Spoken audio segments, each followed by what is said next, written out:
नमस्कार। स्वागत है एक बार फिर से आप सभी का अपने YouTube channel dare page physics में। मैं हूं नरेश प्रताप और अभी हम लोग अल्टरनेटिंग करंट खत्म करने वाले हैं। हालांकि इसमें यदि बात किया जाए क्वेश्चन न्यूमेरिकल की, तो क्वेश्चन न्यूमेरिकल का कुछ टाइप है जो बचा हुआ है। समय के साथ मैं हर एक टॉपिक पे आपको बात करके सारे लेक्चर्स को कंप्लीट कर दूंगा, आप टेंशन मत लो। अभी कुछ बच्चे जल्दी में है कि सर ये चैप्टर का जो थ्योरी है उसको निपटाया जाए, उसके बाद हम लोग अगले चैप्टर को पढ़ेंगे जिसका नाम होगा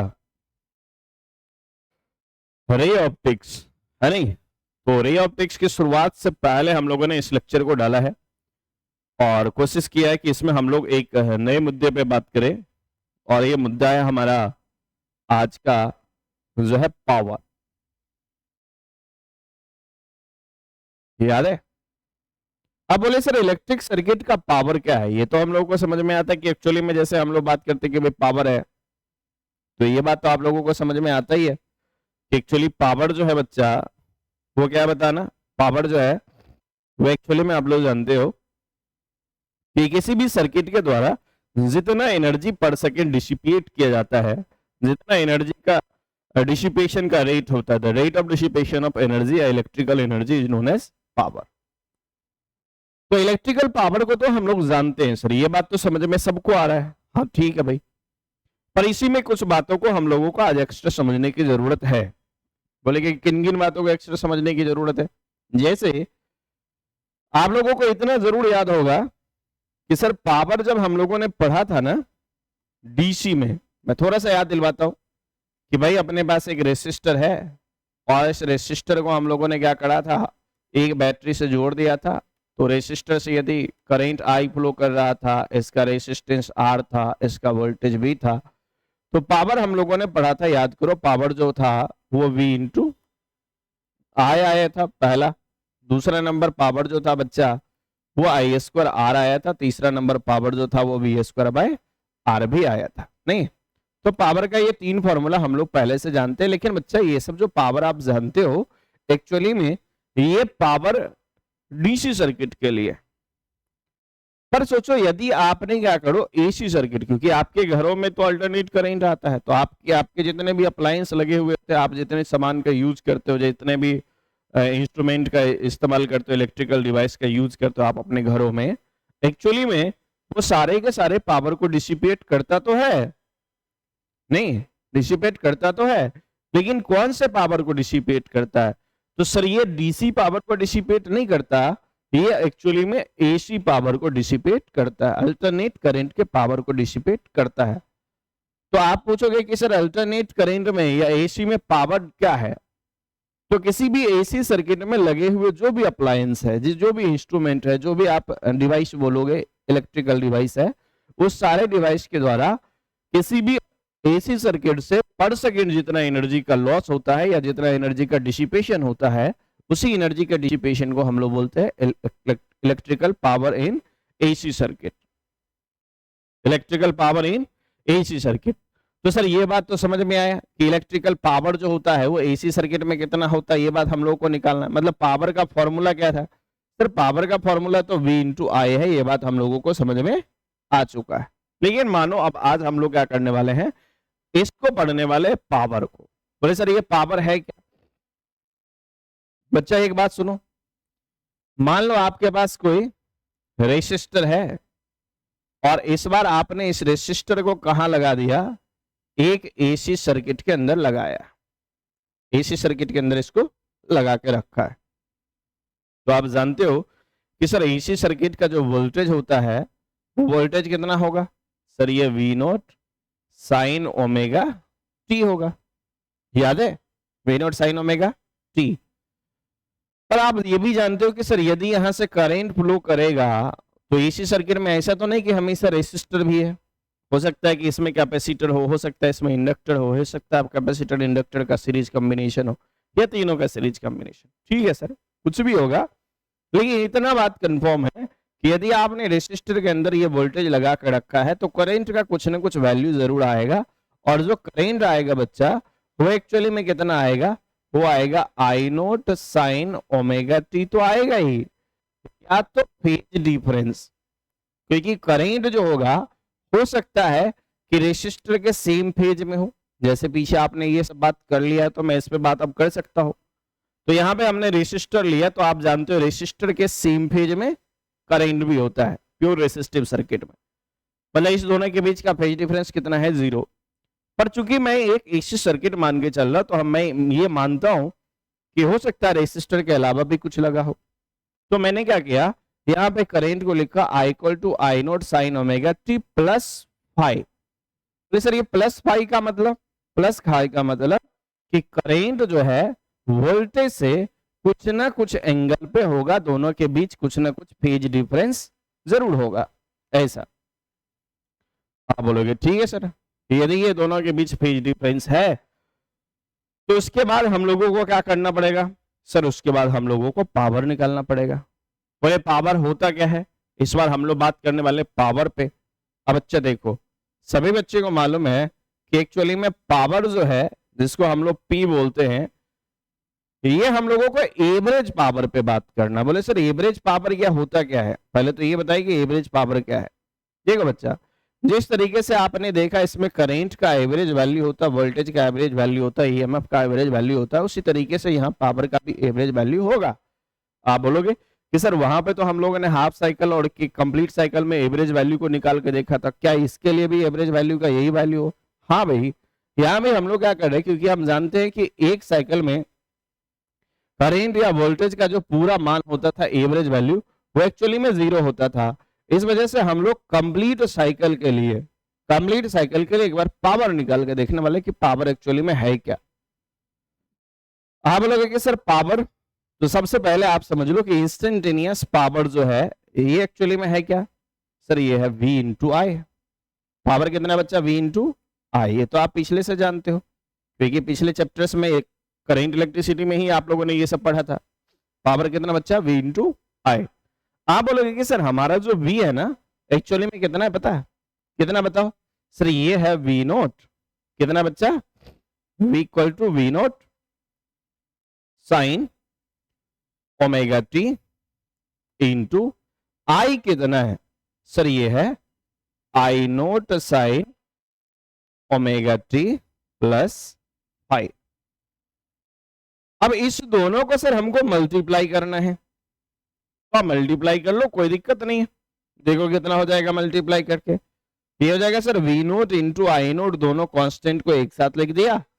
उसके बाद जो आया वो कितना है सर, ये sign omega t into sine omega T plus 5। तो आपने बोला कि सर पावर तो इतना आया, हाँ भाई पावर तो इतना आया, लेकिन अब यहां से ये हर एक के लिए पावर का, इंस्टेंटेनियस पावर का यही वैल्यू आएगा, क्योंकि ये आप जानते हो कि टाइम पे डिपेंड करने वाला फंक्शन है, वोल्टेज भी और करंट भी, इसीलिए इसको बोलते हैं इंस्टेंटेनियस। तो ये जो हमने पावर का फॉर्मूला लिखा एक्चुअली में अभी तक में ये इंस्टेंटेनियस पावर है। पर यदि हमको सर किसी एक टाइम पे निकालना हो तो ये इंस्टेंटेनियस तो होगा, लेकिन किसी एक टाइम इंटरवल के लिए निकालना हो तो ये एवरेज होगा। तो सर यदि मान लो 1 मिनट के लिए हम लोगों को एवरेज पावर निकालना हो तो एवरेज पावर हम लोग कैसे निकालेंगे बताओ? एवरेज पावर बच्चा निकल जाएगा। आप क्या करो, ये जो आप देख रहे हो ना, इसको हम लोग थोड़ा सा सही से लिखते हैं। क्या फायदा होगा सर सही से लिखने का? इसका फायदा क्या होगा कि जब हम लोग इसको इंटीग्रेशन के अंदर ले जाएंगे तो ये थोड़ा सा आसान हम लोगों के लिए हो जाएगा। इसको तरीके से लिखते आ जाओ। आप सभी जानते हो कि सर ये V नोट आई नोट तो है, पर 2 से मल्टीप्लाई और 2 से डिवाइड कर दे तो आपको कोई दिक्कत? बोले सर कोई दिक्कत नहीं, पर एक कमाल का रिजल्ट आएगा। बोले कैसे? ये आ जाएगा 2 sign omega t into sine omega T plus 5। कितना आएगा बच्चा? 2 sign omega t into sine omega T plus 5। पर ये जो चीज है ना, इसको आप देखोगे फॉर्मूला कुछ ऐसा ही मिलेगा। बोले सर ये फॉर्मूला किस तरीके से है? ये फॉर्मूला है बच्चा 2 साइन, ध्यान से देखना, फॉर्मूला कितना बच्चा? 2 साइन ए और इंटू साइन बी का ये फॉर्मूला है। तो क्योंकि सर साइन के साथ यहाँ का एंगल अलग है और साइन के साथ यहाँ का एंगल अलग है। तो क्या ये 2 sin A और ये sin B के जैसा बिहेव नहीं कर रहा है? क्या आपको ये फॉर्मूला पता है? 2 sin A into sin B का फॉर्मूला पता है? इसका फॉर्मूला कितना होता है बच्चा? अब देखो इसका फॉर्मूला कितना होता है। ये जो फॉर्मूला होता है बच्चे लोग, ये एक्चुअली में फॉर्मूला कितना पता? ये होता है formula sir cos A plus B minus cos A minus B. cos A plus B बच्चा उल्टा लिख देगा। हाँ, ये फॉर्मूला जो होता है बच्चा, ये कितना होता है बोलो? cos A माइनस बी और minus cos A plus B. तो बोले सर ये तो चीज समझ में आया, आप इसको लिखो। चलो ठीक है, यदि आप ये फॉर्मूला जानते हो तो इसको आप कितना लिख सकते हो? बोले सर इसको हम लोग लिख सकते हैं ना V note I naught by 2 into, बोला कितना? सर ये जो चीज है एक्चुअली में कितना लिखा जाएगा? देखना बच्चा, ये 2 sin A cos B है, सॉरी ये 2 sin A sin B है, तो इसको हम लोग क्या लिख सकते हैं? cos A minus B. तो सर ये cos तो होगा, A माइनस बी, A कौन? सर A तो ओमेगा टी है, तो आप ओमेगा टी माइनस बी कौन? सर ये है ओमेगा टी प्लस 5। आप एक तो इतना लिख दो, है कि नहीं? तो आपने लिख दिया सर इतना। उसके बाद कितना होगा सर? माइनस आएगा बीच में, फिर ये क्या होगा बोलना? ये हो जाएगा सर cos और a plus B. a plus B कितना हो जाएगा सर? बोले सर a प्लस बी जो होगा ना एक्चुअली में दिस प्लस दिस होगा, तो ये कितना होगा सर? Omega T plus 5। अब ध्यान से आप लोग थोड़ा सा समझने की कोशिश करना, बस कोई बड़ी बात नहीं है। तो सर ये क्या हो जाएगा? आप ठीक से देखो बच्चा, ये जब आप ब्रैकेट खोलोगे कितना हो जाएगा? सर ये V note I naught by 2 होगा इनटू, बोला कितना बच्चा? बोले सर ये हो जाएगा cos omega T minus omega T minus 5। Minus कितना? बोले सर माइनस होगा cos और ये कितना हो जाएगा बोलना? ये sir omega T plus omega T, क्या ये 2 ओमेगा टी और प्लस 5 होगा। हाँ भाई ये तो इतना ही होगा, लिख दिया। सर ये माइनस ये प्लस कट गया तो बचा कितना? बोले सर ये बच गया V note I naught by 2 into, ये कितना है सर? ये cos आया है माइनस में 5, और आप जानते हो cos एक इवन फंक्शन है। इवन फंक्शन का मतलब यदि इसके एंगल में माइनस होगा तो उसको ये प्लस कर देगा, तो मतलब कितना हो जाएगा सर? ये जो है ये cos 5 है और माइनस कितना बच्चा? ये हो जाएगा cos 2 ओमेगा टी और प्लस बच्चा 5। तो मतलब ओवरऑल बात टोटल निकल के जो आया इतने को सॉल्व करके वो कितना आया?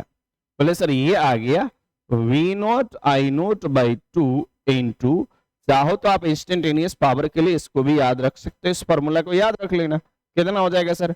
ये हो जाएगा cos 5 और minus cos 2 omega T plus का 5। अब एक बार देख लो, ये जो पावर है बच्चा ये एक्चुअली में इंस्टेंटेनियस पावर को रिप्रेजेंट कर रहा।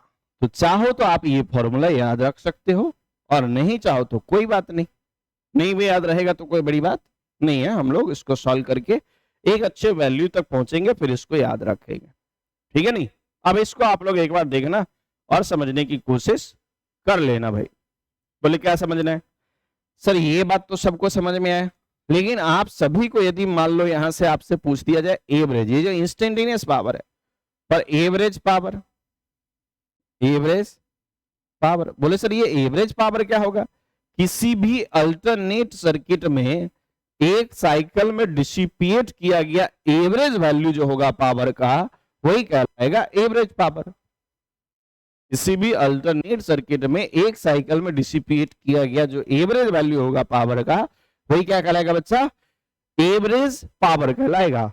अब यदि आप बोलते हो कि सर एवरेज पावर, ये बात हम लोगों को समझ में आया, तो आपको याद होगा एवरेज करंट का फॉर्मूला याद है? आई एवरेज आप लोगों ने लिखा था, बोले सर याद है integration of I D T by integration of D T, हाँ कि ना। बच्चा मुझे बताओ, यदि आज हमको पावर एवरेज निकालना हो, पावर एवरेज निकालना हो, क्या लगता है फॉर्मूला क्या होना चाहिए? बोले सर ये होगा formula integration of P D T by integration of D T, हाँ कि ना। कहां से कहां सर? सर आप जीरो से लेके एक साइकिल तक बात करो तो जीरो से टाइम पीरियड टी तक ले लो, क्योंकि एक साइकिल का टाइम पीरियड कितना होता है बच्चा? टी तक। लिख दिया, कोई बड़ी बात नहीं। तो मैं आज करंट नहीं निकाल रहा हूं, मैं क्या निकाल रहा हूं? सर मुझे तो पावर निकालना है ना। तो मैंने क्या किया सर, एक्चुअली में हमने क्या कर दिया, पी एवरेज निकाला, और एवरेज पावर का फॉर्मूला आप ही ने बताया कि सर आएगा कितना? PDT integration of PDT by integration of DT. तो ये बात तो सही है। आप बोलोगे कि सर ये इंटीग्रेशन आएगा पीडीटी का, पर P एक्चुअली में आपका पावर है बच्चा। P क्या बताओ? पावर। बोले सर पावर है कितना? इंस्टेंटेनियस पावर कितना बच्चा? आप देखो इंस्टेंटेनियस पावर तो आपको मालूम है, मतलब इसको इंटीग्रेट करना है।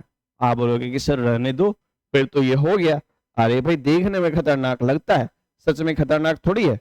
जीरो से लेके टी तक P कितना लिखेंगे? बोले सर P आ जाएगा, ध्यान से देखना, P आ जाएगा अपना V note I naught by 2 into, बोला कितना बच्चा? सर ये cos phi minus 2 cos,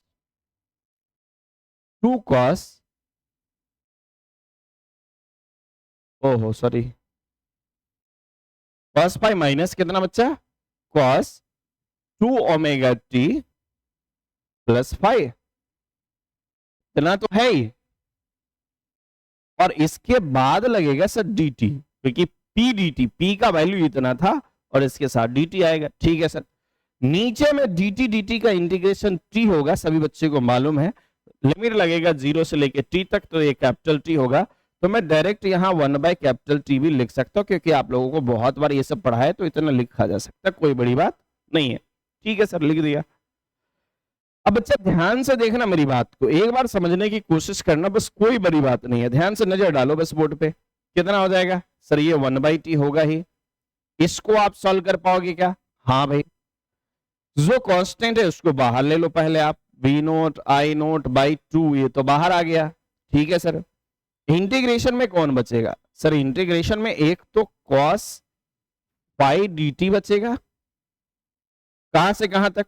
sir zero से लेके t तक, माइनस एक बच जाएगा cos 2 omega t plus five into D T, कहां से कहां तक? सर जीरो से t तक। तो ये तो बात सबको समझ में आए सर, कोई बड़ी बात नहीं है, लिख दिया आपने।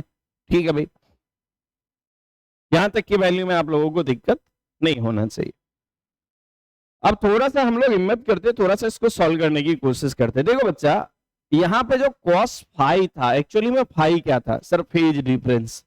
आपने देखा कि अलग अलग सर्किट का फेज डिफरेंस कभी 0 आता है, तो कभी 90 आता है, तो कभी -90, तो कभी +90, पर कुछ ना कुछ जो भी वैल्यू आता है वो हमेशा फिक्स रहता है। तो सर ये जो cos दिख रहा है ना, एक्चुअली में ये एक कांस्टेंट चीज है cos फाई, तो इसको आप बाहर ले लो। तो सर इंटीग्रेशन किसका होगा? dt dt का। सर dt dt का तो इंटीग्रेशन t होता है। हाँ भाई, तो आज भी इसका इंटीग्रेशन t होगा। तो आप कितना लिखोगे बच्चा? बोले सर हम तो लिख देंगे इतना, देखो कितना हम लोग लिख देंगे। सर 1 बाई टी इंटू कितना हो जाएगा? सर ये v note I naught by 2 तो होगा ही, इंटू बोलना सर cos फाई बाहर आ जाएगा। हाँ बच्चा, cos फाई बाहर आने के बाद अंदर में कौन बचेगा? सर ये t बचेगा। कितना बचेगा बच्चा? t माइनस कितना होगा? बोले सर माइनस देख लेते कितना होगा। क्या आपको cos थीटा का इंटीग्रेशन मालूम है? सर cos थीटा का इंटीग्रेशन होता है sin थीटा, लेकिन जो एंगल में होता है उसको डिफरेंशिएट करके डिवाइड डालना पड़ता है। तो सर ये cos थीटा है, इसका इंटीग्रेशन कितना होगा? सर ये sin 2 omega T plus five तो होगा ही, बाय इसका डिफरेंशिएशन, क्योंकि ये कांस्टेंट है तो इसका तो 0 हो जाएगा। ये कितना बचेगा? सर 2 ओमेगा टी का डिफरेंशिएशन होगा 2 ओमेगा, और इससे आपको डिवाइड करना पड़ेगा। ठीक है भाई, कर दिया। लिमिट कहां से लगेगा सर? ये 0 से लेके t तक लगा दिया सर, लिमिट भी लगा दिया। अब ध्यान से देखना बच्चा, ये हो कितना जाएगा? ये होगा 1/t into V naught I naught by 2 into कितना सर? ये cos फाई आएगा इंटू कितना? t minus. इस लिमिट को सॉल्व करने आपको आएगा क्या सर? बिल्कुल आएगा। हम लोग जानते हैं upper limit minus lower limit होता है। तो ये कितना हो जाएगा बच्चा? ये हो जाएगा साइन 2 ओमेगा टी। एक बार टी के जगह पे आप कितना रखोगे? Capital T. तो ये कैपिटल टी प्लस 5 हो जाएगा 1/2 ओमेगा। चाहूं तो मैं कांस्टेंट भी कॉमन ले सकता हूं, नहीं तो लेने तो यहीं पे रहने। 2 ओमेगा माइनस होगा सर कितना? सर ये हो जाएगा साइन, इसके जगह पे टी 0 रखना पड़ेगा, तो टी को 0 रखोगे तो ये पूरा टर्म 0 हो जाएगा, साइन 5 बच जाएगा। साइन कितना बचेगा बच्चा? 5/2 ओमेगा। अब ध्यान से देखो, 1 मिनट के लिए थोड़ा सा बच्चा आप ना इसको थोड़ा सा ध्यान से देखने की कोशिश करो। बोले सर देख लिया। अब इसके वैल्यू को बच्चा लोग आप लोग जानते हो। बोले सर क्या जानते हैं? यहाँ तो कैलकुलेशन तो बढ़ता ही जा रहा है। कुछ नहीं बढ़ा बच्चा, इसको लिखो वी नोट आई नोट। अब हम लोग समेटना स्टार्ट कर देते हैं। 2t इतना, cos फाई यहाँ पे है, यहाँ t माइनस। बोले सर ये कितना हो जाएगा? यही तो मेन बात है बच्चा, इसी को तो हम लोग सॉल्व कर रहे हैं, बाकी के तो ऐसे लिख रहे हैं। बोले सर इसको सॉल्व करें तो ये हो कितना जाएगा? अरे बच्चा ये देखो आप, sine 2 omega into t. T याद है आपको? ओमेगा याद है? ओमेगा सर ओमेगा पहले हम लोगों को याद है ये होता था 2 पाई बाय कैपिटल टी। तो आज भी लिख डालो 2 इंटू कितना बच्चा? Sir 2 pi by T into कितना? टी प्लस कितना बच्चा? सर ये तो 5 होगा, बाई कितना बच्चा? सर ये तो 2 ओमेगा होगा, टी ने टी को उड़ा दिया होगा। माइनस कितना? बोले सर माइनस है साइन 5 बाय 2 ओमेगा। साइन 5 बच्चा बोलो कितना? 2 ओमेगा। साइन 5/2 ओमेगा लिख दिया सर। अब एक बात आपको समझ में आया, एक स्टेप और हम लोग बढ़ा लेते, कोई टेंशन नहीं लेना है। V naught I naught by 2t तो होगा ही, इंटू cos 5 होगा, इंटू कितना होगा? सर ये t माइनस हो जाएगा। ध्यान से सुनना, एक कमाल का रिजल्ट आएगा, इतना टेंशन लेने की जरूरत नहीं। हम लोग सॉल्व कर रहे हैं इसलिए आप लोगों को लग रहा होगा, पर सॉल्व करेंगे तो ये सब वैल्यू आपको बहुत छोटा देखने को मिलेगा। 1 मिनट रुक जाए, कॉल आ गया भाई, करते हैं कॉल आपको कुछ देर में, करते कॉल, हम खुद ही करते कुछ देर क्लास में। देखिए अब ये बात आप लोगों को समझ में आ गया है नहीं? तो सर क्या समझ में आया? V naught I naught by 2t into cos phi, ये इतना तो ये समझ में आ गया। अब इसको मल्टीप्लाई करो बच्चा, ये हो जाएगा sir sine 4 pi plus 5 minus कितना बच्चा? सर साइन 5, इधर भी 2 पाई, इसके डिवाइड में भी और इसके डिवाइड में भी 2 पाई, तो आपने लिख दिया। अब आप बोलोगे कि सर एक बात बताए क्या, एक बात बताए क्या? याद है साइन 4 पाई प्लस थीटा? बोले sir sine 4 pi plus theta, sine pi plus theta, sine 2 pi plus theta, sine 3 pi plus theta, sine 4 pi plus theta, याद आया? बोले सर पाई पे जो वैल्यू था ना वो तो चेंज ही नहीं होता, तो साइन का साइन ही रहेगा। नहीं, साइन कितना बच्चा? 4 पाई प्लस थीटा। तो आप बोलोगे कि सर एक बात बताइएगा, साइन 4 पाई प्लस थीटा, इधर देखना, इधर 0 है, इधर π/2 है, इधर पाई है, इधर कितना है बच्चा? 3 π/2, इधर कितना है बच्चा? बोले सर इधर 2 पाई है। 2 पाई एक बार घूमोगे और 4 पाई मतलब 2 बार घूमोगे, अब प्लस थीटा करोगे तो सर पहले क्वाड्रेंट में ही रहेंगे। तो ये एक्चुअली में साइन 4 पाई प्लस थीटा ये साइन थीटा के बराबर ही है। तो सर ये तो हो जाएगा V naught I naught by 2t into cos phi into t minus, क्या मैं इसको साइन 5 लिख सकता हूं? हाँ सर, साइन 5/2 ओमेगा, माइनस बोलो सर साइन 5/2 ओमेगा। ये कितना होगा? सर ये तो कट गया। अरे बच्चा ये देखने में परेशान कर रहा था आपको, पर एक्चुअली में आगे जाके ये कट जाता है। अब आप बोलोगे कि सर ये वैल्यू जब कट गया तो बच गया कौन? सिर्फ और सिर्फ टी। तो आप बोलेंगे कि सर टी का तो जुगाड़ पहले से हुआ पड़ा है, तो ये हो कितना जाएगा बच्चा, देखना V naught I naught by 2t ऐसे ही रहेगा बच्चा लोग। इधर देखना cos फाई इंटू बोला कितना, सर ये t बचेगा, इधर तो पूरा 0 हो गया। तो बच्चा एक t से एक t कट गया, आपका जो एवरेज पावर आया V naught I naught by 2 cos phi, इसी को हम लोग बोलते हैं half into V naught into I naught into cos phi. क्या ये बात आपको समझ में आया? बोले सर ये पावर का कौन सा फॉर्मूला बताओ, ये एवरेज फॉर्मूला है। बोले सर आपको एक बात बताएं क्या? बोले क्या बताना है, बोलो। इसी पी एवरेज को हम लोग ऐसे भी लिख सकते हैं, बोले कैसे? पी एवरेज होगा बच्चा, उसको ऐसे भी लिख सकते हैं, वी नोट याद है? बोले सर हमको आरएमएस वैल्यू याद है, वी आरएमएस कितना होता था सर, वी नोट बाई √2। तो वी नोट कितना हो जाएगा बच्चा? बोले सर यहां से वी नोट हो जाएगा √2 इंटू वी आरएमएस, नहीं होगा बच्चा?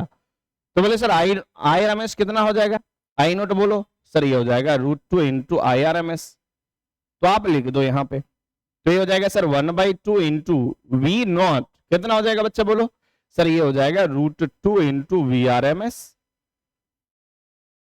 इंटू कितना बच्चा, √2 into V R M S into कितना बच्चा, बोले सर ये हो जाएगा √2 into I R M S into sir ये तो cos फाई हो जाएगा। हाँ भाई एक चीज तो आपको कम से कम समझ में आया, ये कितना हो जाएगा बता बच्चा, ये cos फाई होगा।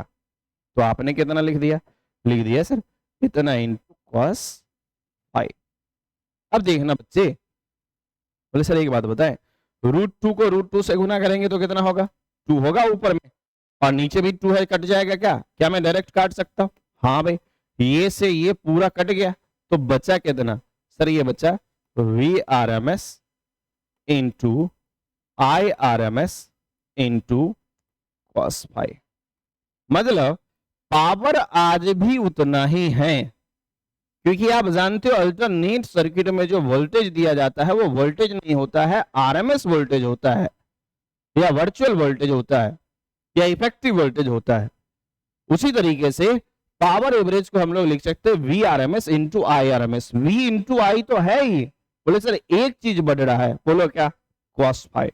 ये इसलिए बढ़ रहा बच्चा क्योंकि आपने देखा होगा कि जब कभी भी अल्टरनेट सर्किट में कैपेसिटर, इंडक्टर या अलग अलग चीजों को हम लगाते हैं तो इसमें करंट के साथ वोल्टेज का कुछ ना कुछ फेज डिफरेंस आता है, और ये पावर जो है एक्चुअली में फेज डिफरेंस पर डिपेंड करता है। और इसलिए आपने पढ़ा होगा, वहां पे मैंने आपको बोला था कि एक चीज होता है पावर फैक्टर, अभी आप ध्यान रख लो, आगे चल के पढ़ाऊंगा। तो एक्चुअली में ये जो cos फाई है यही कहलाता है पावर फैक्टर। यही क्या कहलाता है बच्चा, क्योंकि ये पावर का एक फैक्टर है, इसलिए इसका नाम रखा जाता है पावर फैक्टर। बोले सर पावर फैक्टर का फॉर्मूला पूछ दिया जाए तो, अरे बच्चा पावर फैक्टर यदि पूछ दिया जाए आप लोगों को तो परेशान होने की कोई जरूरत नहीं है। बोले कितना, ये power average by V R M S I R M S लिख देना, खत्म, ये हो गया पावर फैक्टर। बोले सर एक बात बताएं क्या, बोलो, यदि मान लो करंट इस सर्किट में हम लोगों को पावर निकालना हो तो एक्चुअली में पावर हम लोग क्या लिख सकते हैं बच्चा, पावर देखो ये अलग बात है कि कैलकुलेशन इतना सारा है, कैलकुलेशन इतना सारा है, पर अब मैं आपको इतना ही बात बोलूंगा कि इस कैलकुलेशन पे आप ध्यान मत दो कि भाई कैलकुलेशन इतना ज्यादा है सर, ये हो जाएगा सर, वो हो जाएगा, कुछ भी नहीं होगा। ध्यान से सुनो, मैं आपको जितना बोल रहा हूं उतना ध्यान रखोगे, आपका काम हमेशा चलता रहेगा। ये सब बातें हैं, ये समझाने वाली बातें, ये सब समझने वाली बातें हैं। तो हम लोग क्लास में होते तो भाई समय है अपने पास, तो अपना डिटेल्स इस पर बात कर रहे हैं, कोई बड़ी बात नहीं। लेकिन यदि हमसे कोई बच्चा पूछता है कि सर हमको पावर फॉर्मूला याद रखना है, तो पावर क्या होगा, मुझे ये इतना पता है डीसी सर्किट का पावर याद है V into I, DC circuit का पावर होगा V into I into cos phi. cos phi क्यों आया, क्योंकि सर यहाँ पे वोल्टेज और करंट के बीच कुछ ना कुछ फेज डिफरेंस जरूर होता है, और इस वजह से ये cos फाई आता है। क्या ये बात आप लोगों को समझ में आया बच्चा लोग? तो आप क्या बोलोगे sir power in AC, AC circuit का पावर क्या है? तो लिखिए ये जो पावर है एक्चुअली में द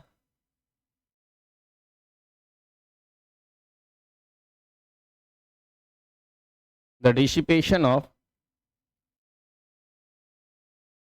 एनर्जी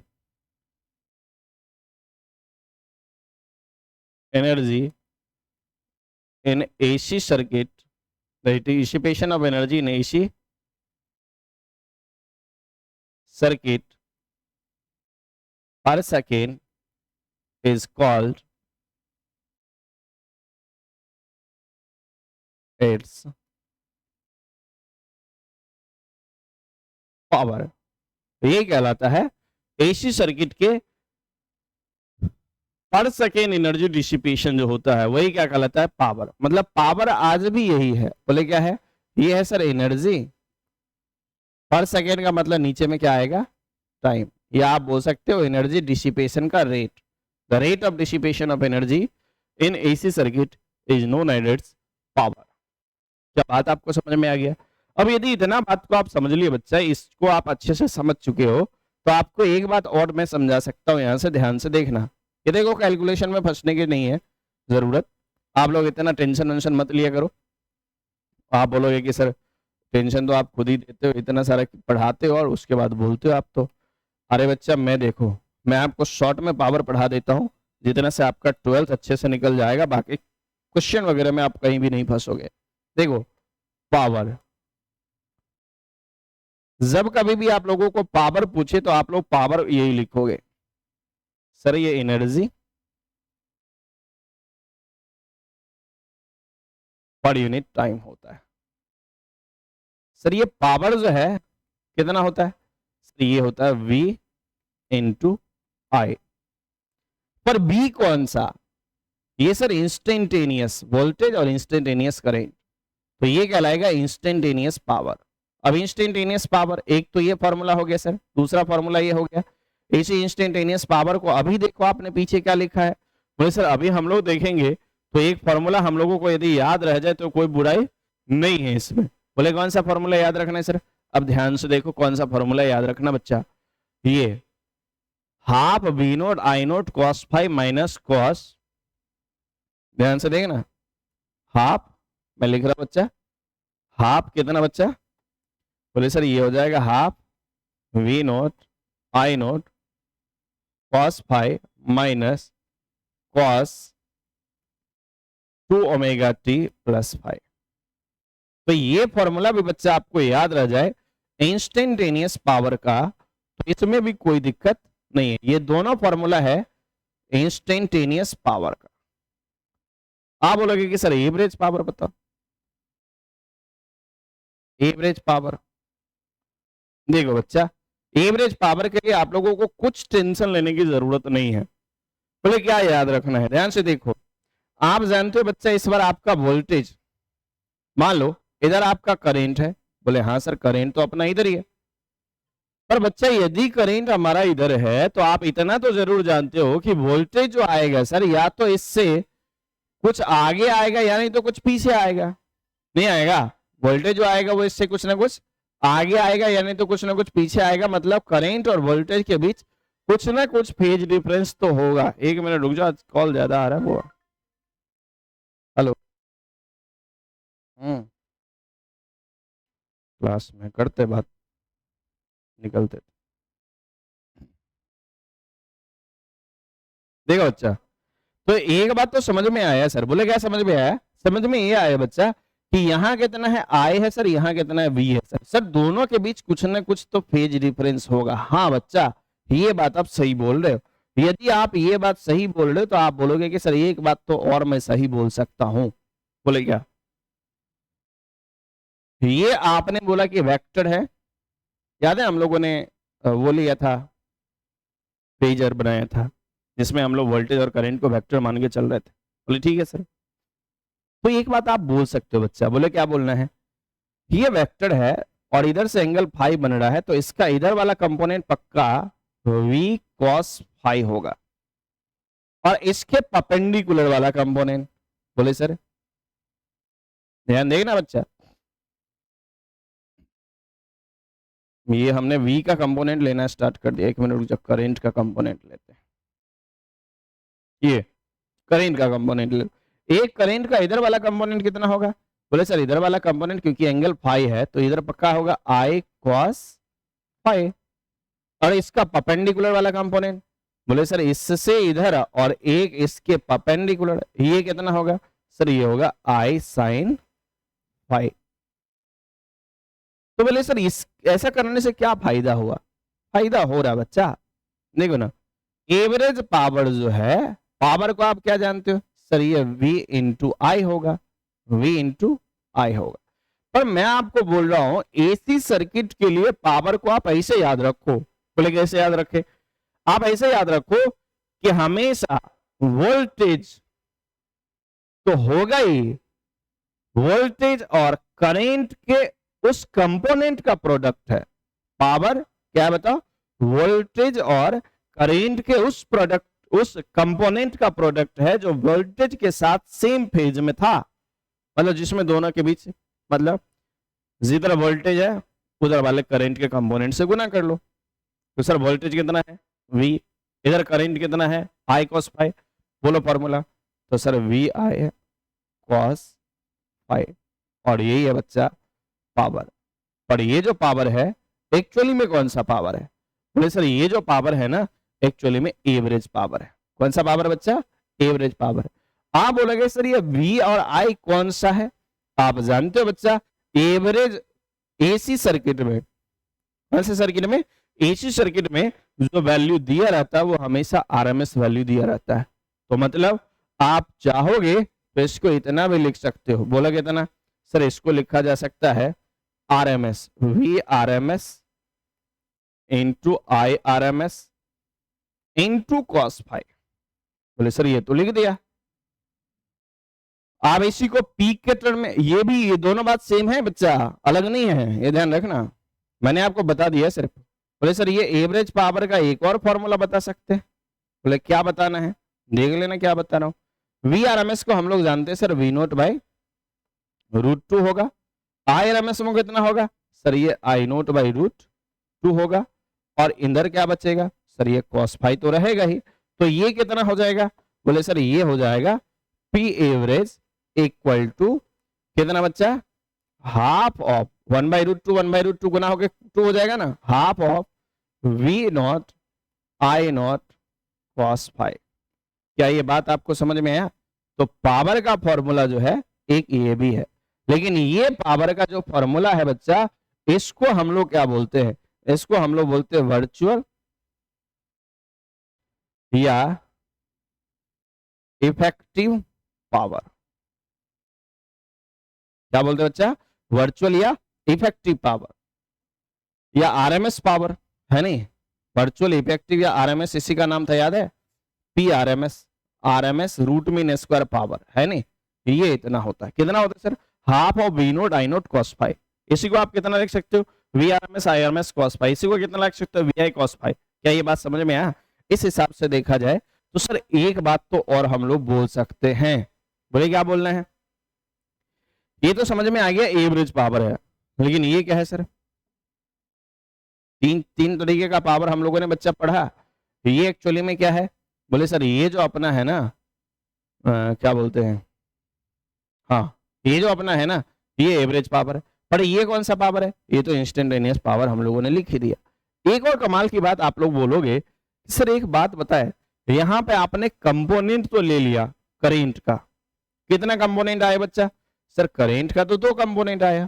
कितना कंपोनेंट आया बताओ? सर करेंट का तो 2 कंपोनेंट आया।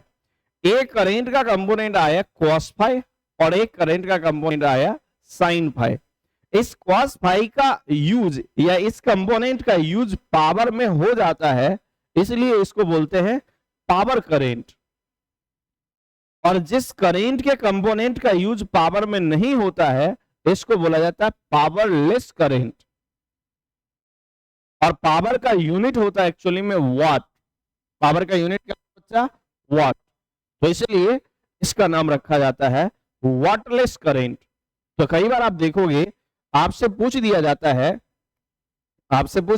है पावर लेस या वाटरलेस करेंट, पावरलेस या वाटरलेस करेंट। तो एक्चुअली बच्चा ये पावरलेस करंट क्या है? बोले सर पावरलेस करंट जो होगा ये होगा I sin phi। क्या ये बात समझ में आया?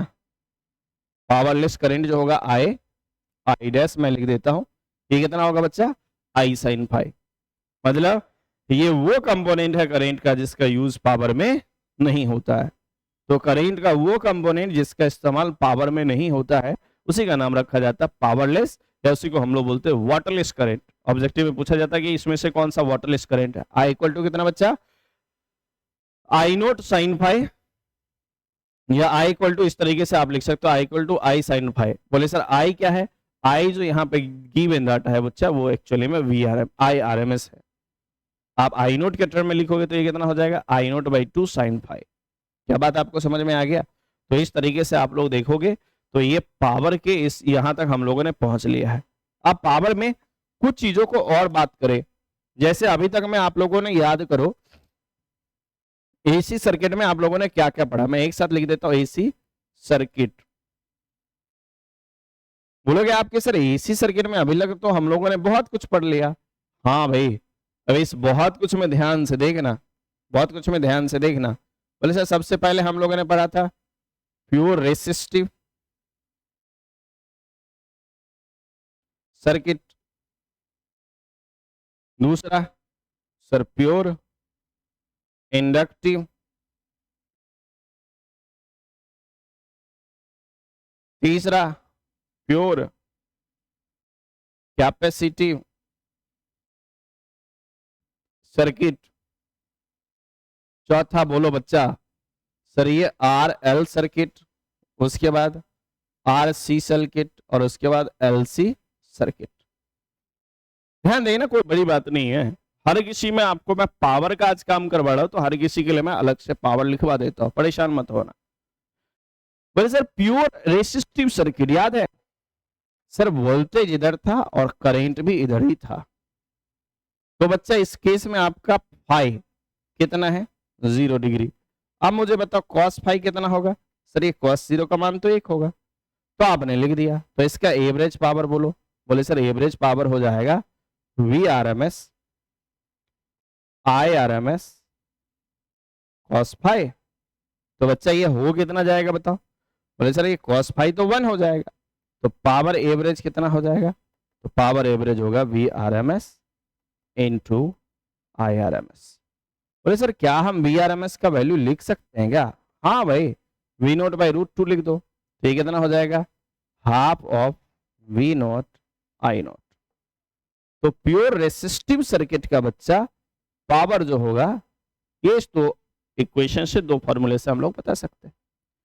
बोले सर मान लो हमको प्योर इंडक्टिव सर्किट का निकालना हो तो? अरे बच्चा कोई दिक्कत नहीं, आप देखो करंट इधर था क्या? हाँ सर, इंडक्टिव सर्किट का वोल्टेज याद है या VL इधर होता था हमेशा ऊपर की तरफ, करंट से 90 डिग्री एंगल ऊपर बन जाता था। हालांकि बनता क्या था? वोल्टेज से 90 डिग्री पीछे रह जाता था करंट, नहीं तो हमने यहां मान लिया था कि वोल्टेज ही 90 डिग्री आगे है। दोनों सेम बातें हैं, परेशान होने की कोई जरूरत नहीं है। आप बोलेंगे कि सर एक बात तो हम लोगों को जरूर समझ में आया, यहाँ वोल्टेज और करंट के बीच एंगल कितना है? 90 डिग्री। तो बच्चा फेज डिफरेंस कितना है? Sir 90 degree. बच्चा कॉस फाई का वैल्यू बोलो कितना?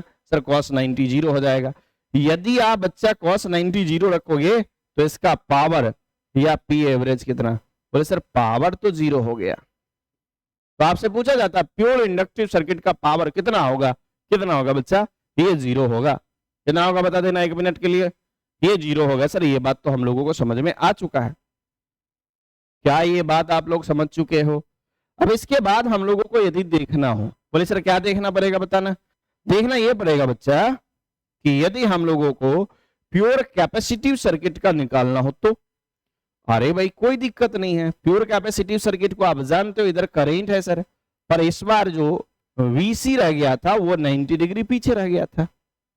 या आप ऐसा बोल दो कि करंट आपका वोल्टेज से 90 डिग्री आगे था फेज के साथ, इधर -90 डिग्री था, इधर +90, कॉस -90 हो गया प्लस 90 होगा, दोनों तो बात बराबर ही है, क्योंकि कॉस एक इवन फंक्शन है, माइनस को खा जाता है। तो सर लिख दिया। इस केस में कितना लिखा जाएगा सर? यहां भी तो फाई 90 डिग्री है, हाँ बच्चा। यहां भी तो कॉस फाई का मान 0 होगा, हाँ बच्चा। पी एवरेज यहां भी सर 0 होगा। क्या ये बात सबको अपने आप समझ में आने लग गया? हाँ सर। इस प्योर रेसिस्टिव सर्किट का, प्योर इंडक्टिव सर्किट का, प्योर कैपेसिटिव सर्किट के पावर में हम लोगों को किसी को कोई दिक्कत नहीं है।